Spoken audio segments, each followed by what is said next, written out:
મિત્રો આપણે છીએ હાલ પાટણ ચાણસ્મા હાઈવે પર। આ મિત્રો તમે જોઈ શકો છો, આ હાઈવે પર હાલ જ જે ઝાડવા વાવવામાં આવ્યા છે એ ઝાડવા આપ જોઈ શકો છો કમ્પ્લીટ।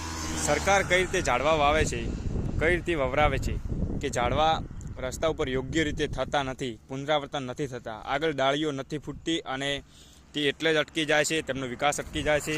સરકાર પાણી કઈ રીતનું આપે છે એ તો આપણને નથી ખબર, પણ એ ઝાડવા કઈ રીતે વાવ્યા છે એ હું તમને એક છોડ બતાવીશ। તો આપ જોઈ શકો છો એના મૂળ છે એ કમ્પ્લીટ ઉપર છે। જ્યારે આપણે નીકાળીએ છીએ ત્યારે કમ્પ્લીટ આ રીતનું ઝાડવું છે। આ રીતનું ઝાડવું ક્યારે થઈ શકે તેમ નથી અને એને યોગ્ય પાણી પણ મળતું નથી।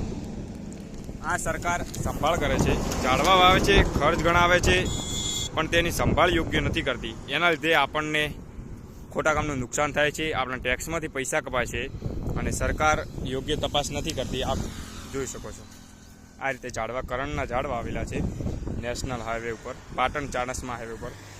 આ રીતના ઝાડવા ક્યારેય થઈ શકે તેમ નથી।